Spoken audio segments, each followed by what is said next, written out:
Ah, like this, like this.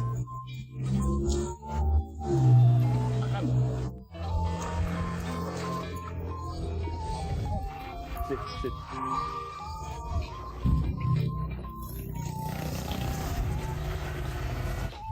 The easiest way to see a dog grow is their ears. Their ears and expressions. Just now, they had their ears perked up, looking like they were ready for anything.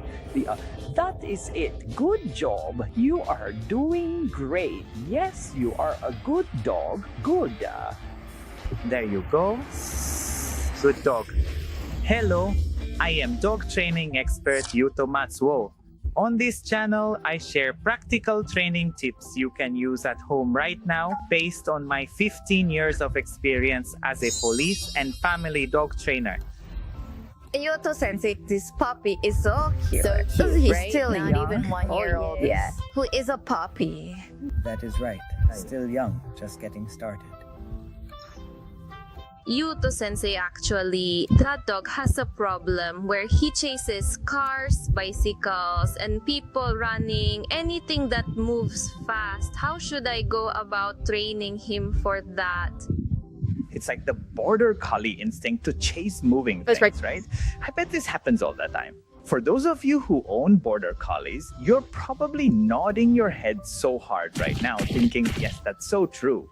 It really is a very common thing.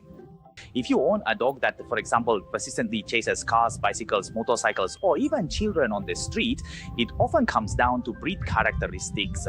It is not about whether it is good or bad, it is just an innate trait they are born with. That instinct to chase moving things is essentially a part of their hunting drive. Basically, if you understand this correctly and approach it the right way, it is a problem that can be reduced or improved. However, if you use the wrong approach, this issue can actually get worse or even become a serious problem that interferes with your daily life. So you need to be careful. In this video, I will demonstrate how to improve training based on my own experience. So if you are struggling with your dog barking or getting excited on walks or chasing things, please watch until the end for some tips. How cute!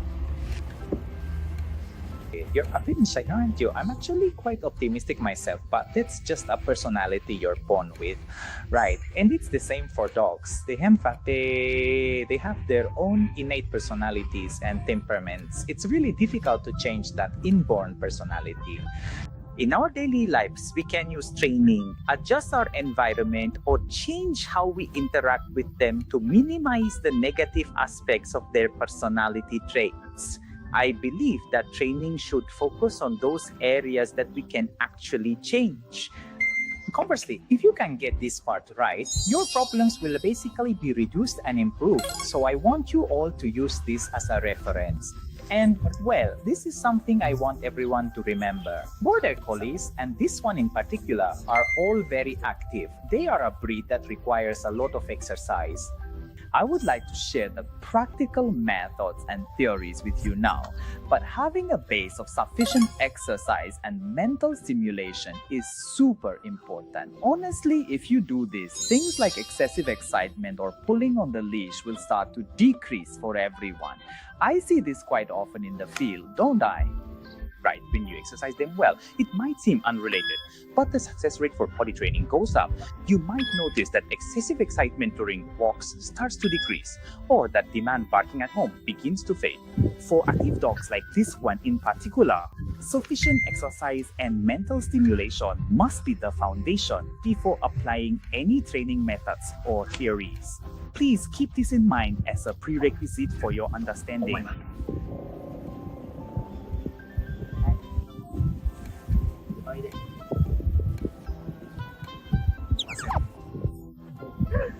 So cute.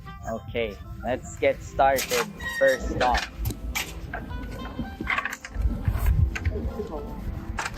First, let's look at the situation. Does he pull a bit on walks too? Like this, right? Kind of pushy. A car. That's correct. Like this, standing up like that. Yeah.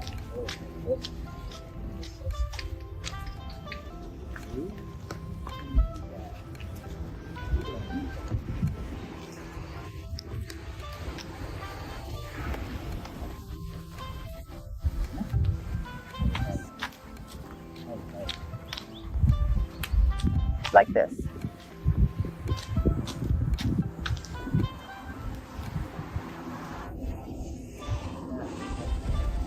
They are watching. See how the ears are perked up, the neck is stretched out, and the tail is held high. This shows focus and perhaps a bit of a hunting instinct too. No cars are coming. It is a peaceful town. Does walking tend to make them get excited? Oh, right. That is a great question. Yes. Walking is, well, let's see. It's like this, right? Like this. That is right. This is right here. Right. Even here, the level of excitement isn't at its absolute maximum yet. It's just starting to rise. But if you leave it be, it's going to escalate. The initial barking might turn into even more excitement. It gets stronger, or they might even start lunging or targeting things, right? And this is something you all tend to do.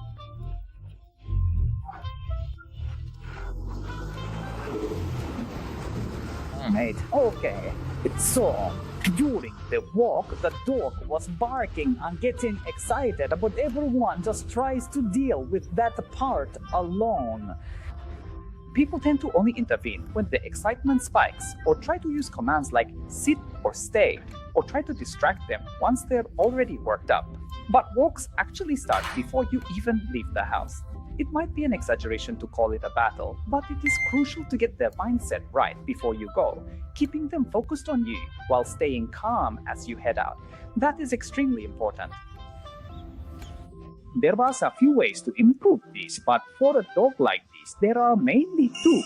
One is for the human to control things with commands, and the other is to take the lead on walks where the human manages the entire walk to effectively control the dog's behavior and the mindset. That is one approach. Specific methods include leash training, sit, stay, and recall. Using these commands to maintain human control is one key aspect. The other method is desensitization. Desensitization, this is extremely important. Honestly, for this dog, it is still a bit too early to be here. Ideally, you should find an environment like your living room at home, or perhaps an open park where cars don't pass by. Start somewhere with few distractions where you can build their focus on you. It is extremely important to step up the training gradually in a place with few temptations, yes. When they're this excited, I think it's tough for the average person to calm them down. Honestly, even for pros, it can be hard to control that level of excitement at first. So it's important to set up the right environment and practice sit or stay there. But I know everyone is busy, and getting that excitement down to zero is really difficult. I'd like to show you how to handle situations like that first. This is just wonderful. You see, building awareness is a key element. Just now, while we were walking, this dog made eye contact with me and shifted its focus. Yes, it is very important to praise and acknowledge this state first. To put it extremely simpler, now if they are focused and paying attention to you, do you see how they can't bark? For example, if they are focused on you, it is physically difficult for them to bark at a car passing by, right? That is why it is so important to first build their focus on you and then praise them when they are in that state of being focused on you. That is what is important, exactly. If you can just get them to wag their tail, you can reduce the barking. You can improve it. That's right. So come here, good dog. That's amazing. Good job. Good job. You were about to go, but you held back when I called you and gave you a signal. Holding back, this is perfect. See? Good boy, good boy, good boy. Smart dog. Yes. Sit. Oh, amazing. That's great. That's great. Yes, well done. Yes, well done. Yes, that's well done. When they do well, you must praise them. But here is a point of caution when praising. Many people tend to do this. But right now, the dog is fixated. If you praise them while they are fixated and getting all excited, do you see how that timing is wrong? You have to praise them when they are calm and successfully maintaining focus on you. But if you praise them while they are worked up and barking, that behavior will only get stronger. Yes. So the timing of your praise is extremely important. There is one more important point, which is how to praise them when they calm their excitement. A common mistake people make is getting too excited when praising them. Yes, even though you've managed to calm them down, if you praise them with too much excitement, you might end up riling them up all over again. Yes. So when they've calmed down, praise them slowly. Praise them slowly. Sit, sit, sit, sit, sit down.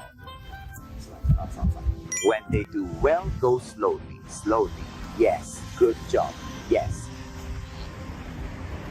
Good luck, that's a good boy. Good boy, good boy, good boy. Even now, with cars zooming by, he's curious but in a good way. He's trying to show some self-control. Yes. Creating this kind of situation is very important. And the easiest sign to spot before he reacts are his ears and his expression. Just a moment ago, their ears were perked up and they were looking like they were about to go. Yes, that is a sign they are about to move, so be careful. Teacher, I have a question. You mentioned earlier that exercise is important, and I feel like border collies need much more exercise than other dogs. I'm not sure how much is enough to satisfy them, so do you have any good ways to help them burn off energy? That is a great question. Thank you. There are many ways to exercise, For example, going to an open dog run or using a long leash at a riverbed or an open park and saying, go ahead, run to let them play. Also, if your dog likes fetch, you can play ball with them. Also, if you have a super spacious yard, I think it's fine to take them off the leash and say, now go ahead. But basically, for active breeds or energetic dogs, giving them a full body workout is one important thing. For example, I think this is a common concern for many people. Like, we go for 30-minute walks and they should be getting enough exercise, but their excitement levels just won't go down. That happens quite a bit, right? And for some dogs, just walking doesn't really count as exercise. That's right. So the idea is to find ways to let them move their whole body and run around within whatever limits you have. Everyone has different environments and lifestyles, right? For example, some people live in the city center and don't really have access to open spaces. Some people live in rural areas where there might be a huge vacant lot right next door, right? So I think you just have to do what you can within your means. If you live in the city and don't have open space, you could go to a dog run when you have time. Or you could try to find times when there aren't many people or other dogs around to let them run freely. I think there are many ways to go about it. So it's about owners figuring out what they can do and choosing the best options. The key is to make sure they get full body exercise. Let them run around like crazy. Honestly, this breed is incredible. Their stamina is just amazing. Yeah, it's like they could run around all day long and be totally fine. Exactly. So, ensuring they get enough exercise is really important, and we just do what we can on our end. Stay.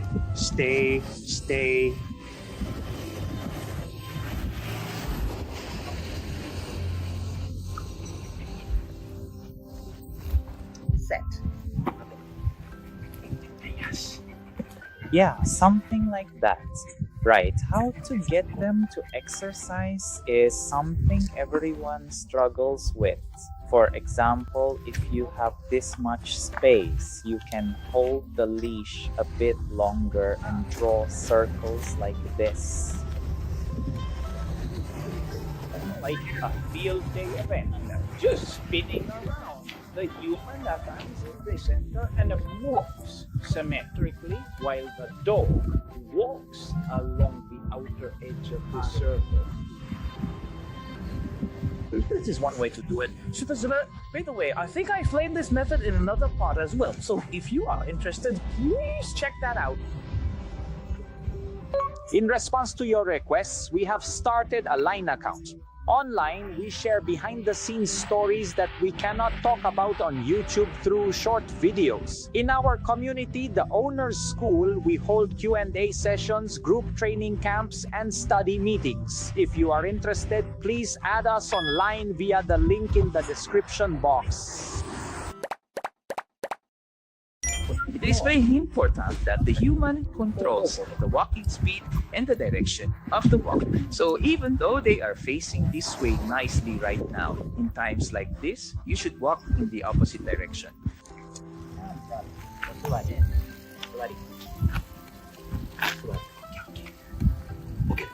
Maybe you were aiming for the current situation.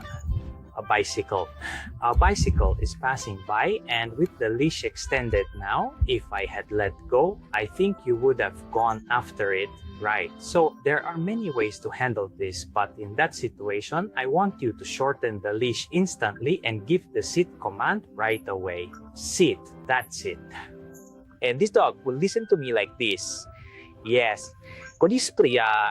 Since they listen like this, for a dog that can do this, it is best to shorten the leash and tell them to sit and stay before their excitement peaks. But it really does change depending on the situation.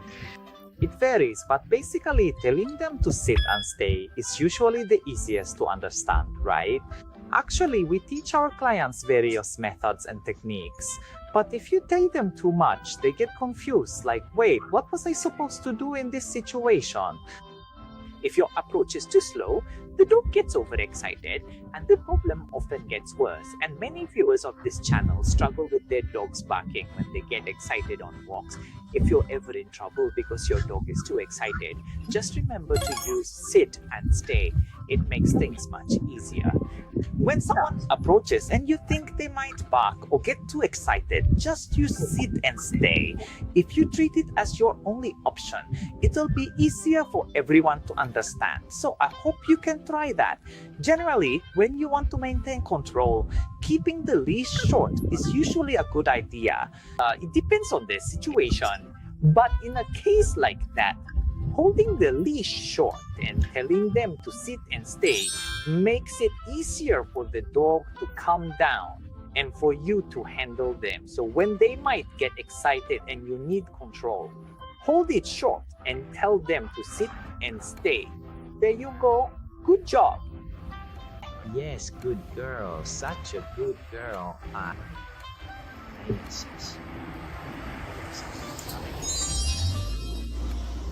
You're so cute. Yes, good dog. Yes, good dog. You're doing it. You're doing it. Such a good dog.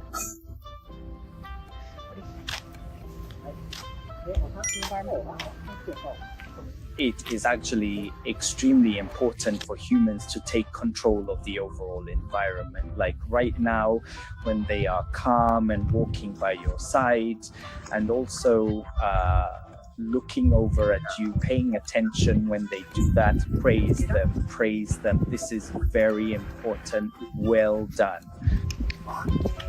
If the dog can eat, you can give them a treat. But if that is difficult, just stop. Praising them with your voice is extremely important. Yes, good job. You are doing great. Yes, okay. That's a good thing to do. Yes. As for the ideal steps, the outdoors is really difficult. Going for a walk is just hard. It's tough. There are so many stimuli, like different people, other dogs and cars, motorcycles or bicycles suddenly passing by. It's actually really difficult to have a smooth walk amidst all that. Yes. Okay, so first tip, it's good to start somewhere calm, like your living room. You could use your living room at home or even a hallway if it's open enough. And training there is what's important first. Once you can do that, try it in front of your front door. And once you can do that, try it on a side street away from your front door. Taking it step by step like this is actually quite effective. So please use this as a reference. Come here, bike. It's definitely going to target that. Yes.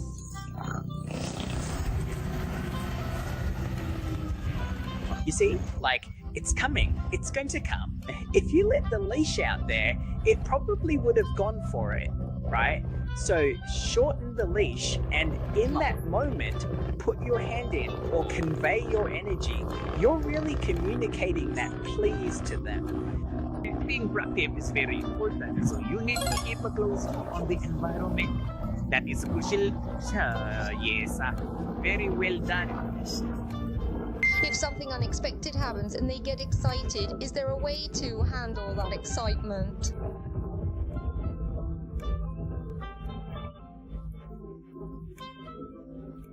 As for how to handle excitement, well, this is a bit like treating the symptoms. But as I just did, hold the leash short.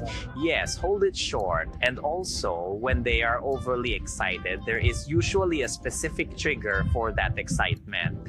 For example, if they get excited when someone arrives or when a bike passes by, there are many triggers. The idea is to call them back while moving away from that object. You move away while calling them back. Then when you feel you can control the moment they calm down, hold the leash short and have them sit like this. Wait, sit. I think that's the best way to do it. Yeah. Controlling excitement is difficult, isn't it? We humans are rational beings, so we can manage our emotions and control our excitement to some extent. But dogs, well, Their reasoning is weaker than us as humans. That's why when something comes along, they get like this. Their gaze gets locked on, their field of vision narrows, and they get all worked up. You need to find a way to break their focus, like when a car or bike approaches. I did that instinctively just now when you arrived. Physically blocking their view is one approach. There are many ways to manage excitement. There are various theories and many methods, but it can get confusing. I think sit is the easiest for beginners to understand, no matter where you are. That's right. Good boy. Yes, good job. I think many people struggle with excitement or barking during walks. Even for a professional like me, it still happens. But knowing how to approach it when they get excited and the theory behind preventing that excitement is really important. I hope you all take the time to learn about it. This takes time, you know? It takes time. Improving things through training requires effort and time. So it is not just a 1 or 2 time thing. It can take weeks or even months. So please keep that in mind. I would like you all to keep that in mind as well. Conversely, if you do it correctly, you can see improvements. Lately, I get the impression that those who keep at it are doing really well. So it could take, somewhat could take 6 months or even a year, but by consistently putting in 5 or 10 minutes every single day, you gradually see improvement, and at some point, you'll suddenly see a huge breakthrough. That's how it works. Until then, you really have to keep at it steadily. Yes, good girl. It is important to keep at it steadily, so I hope you all remember that for today as well.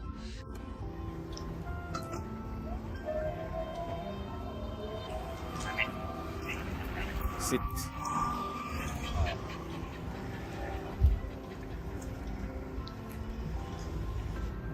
Alright, So in this video, with the help of a young Border Collie, we provided a detailed explanation based on practical examples of how to handle barking, excitement, and jumping during walks. So if you have concerns like your dog getting too excited on walks, barking, or lunging at passing cars, please use this video as a reference. In response to your request, we have started a Line account. Online, we secretly share videos with behind-the-scenes training tips that we cannot talk about on YouTube. In our community, the Owner's School, we also have Q&A sessions and more. We also hold training camps and study sessions for everyone. So if you are interested, please add us online via the link in the description. This channel provides practical training tips you can use at home right away, explained clearly with demonstrations by a professional dog trainer with 15 years of experience in police and family dog training. If you don't want to miss out, please subscribe to the channel. If you enjoyed this video, I would be very happy if you could press the like button. See you in the next video. Bye bye.